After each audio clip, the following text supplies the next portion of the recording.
नमस्कार दोस्तों, स्वागत है आपका हमारे YouTube चैनल पीके वाईफाई बंदे का नाम।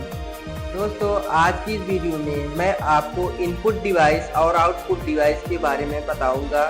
साथ ही साथ आपको ऐसे प्राचीन कैलकुलेटर के बारे में बताऊंगा जिसे 90% लोग नहीं जानते हैं। आज की वीडियो कुछ खास होने वाली है, आपको बस वीडियो ध्यान से देखते जाना है। जैसा कि दोस्तों हम आपको बताने वाले हैं डिवाइस यूनिट के बारे में। तो डिवाइस यूनिट क्या होते हैं? कंप्यूटर में प्रयोग होने वाले हार्डवेयर डिवाइस को मुख्य दो भागों में बांटा गया है। कितने भागों में?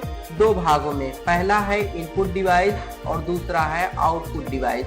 तो यहीं पे आपको ध्यान से याद करना है, वीडियो को एकदम बढ़िया तरीके से देखना है और इसको रिपीट करते जाना है, क्योंकि जो सबसे ज़्यादा कंफ्यूजन होता है वो होता है इनपुट और आउटपुट डिवाइस के रूप में। क्योंकि इसमें जो कंप्यूटर के भाग हैं सभी एक जैसे होते हैं, तो इसमें हमें पता कैसे चलेगा कि यह इनपुट डिवाइस है कि आउटपुट डिवाइस है। तो जब हम इसकी परिभाषा जानेंगे और उसको याद करेंगे तब हमें एकदम क्लियर हो जाएगा कि यह इनपुट डिवाइस है, ये आउटपुट डिवाइस है। तो आइए हम जानते हैं इनपुट डिवाइस के बारे में। इनपुट डिवाइस जिस डिवाइस अथवा माध्यम के द्वारा कंप्यूटर में डाटा इनपुट करते हैं उन्हें इनपुट डिवाइस कहा जाता है। इनपुट डिवाइस के माध्यम से बाहर के सूचनाओं को कंप्यूटर में भेज सकते हैं या भेजा जाता है। वे इनपुट डिवाइस निम्न हैं। कौन कौन से हैं? जैसा कि यहाँ पे माउस है, कीबोर्ड है, स्कैनर है, लाइट पेन है, OMR है, OCR है, VCR है, MICR है, जॉयस्टिक है, माइक्रोफोन है और डिजिटाइजिंग टैबलेट है, कैमरा है। तो आपने डिजिटाइजिंग टैबलेट का नाम शायद अनोखा सुना होगा, इसके बारे में आप नहीं जानते होंगे, तो मैं आपको बताना चाहूँगा। डिजिटाइजिंग टैबलेट वह होता है, यानी जैसे टैबलेट होता है सामान्य टैबलेट, उसी तरीके से टैबलेट होता है। इसका इस्तेमाल कंप्यूटर में सिग्नेचर यानी डिजिटल सिग्नेचर को इनपुट करने के लिए किया जाता है, उसे डिजिटाइजिंग टैबलेट कहा जाता है।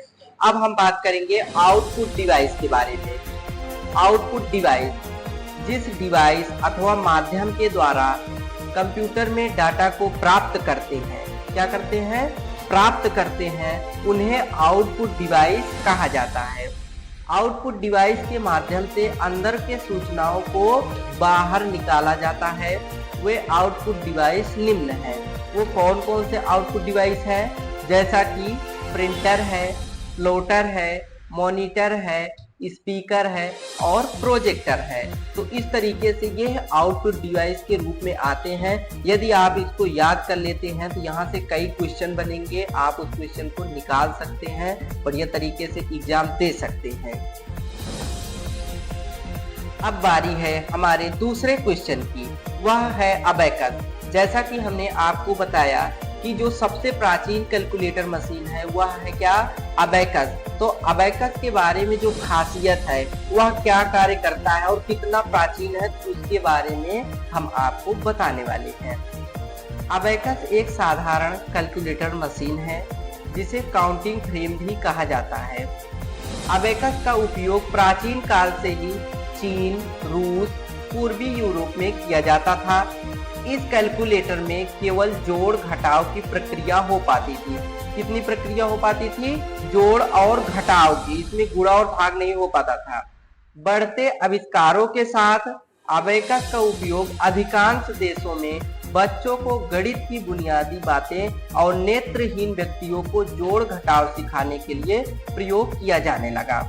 अबेकस कैलकुलेटर एक लकड़ी के फ्रेम में 10-10 मोतियों की 10 लाइनों में जड़ा होता है, जिसका प्रयोग मोतियों को हेर फेर करके किया जाता है। अबेकस का उपयोग अत्यधिक प्राथमिक विद्यालयों में किया जाता है। ठीक है।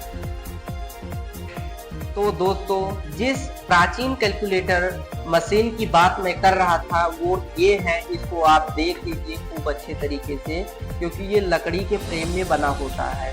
सबसे ज़्यादा ये देखने को प्राथमिक विद्यालय में मिलता है, यानी सरकारी स्कूलों में। तो इसको बच्चे सबसे ज़्यादा खिलौने के रूप में प्रयोग करते हैं, लेकिन आप जान लीजिए कि यह खिलौना नहीं है। सबके मन में ये होगा कि ये खिलौना है, ये खिलौना नहीं है। प्राचीन समय में इसका प्रयोग व्यापार के लिए किया जाता था। तब इस समय में कोई भी कैलकुलेटर नहीं बने थे जब इस कैलकुलेटर को बना करके लॉन्च किया गया था।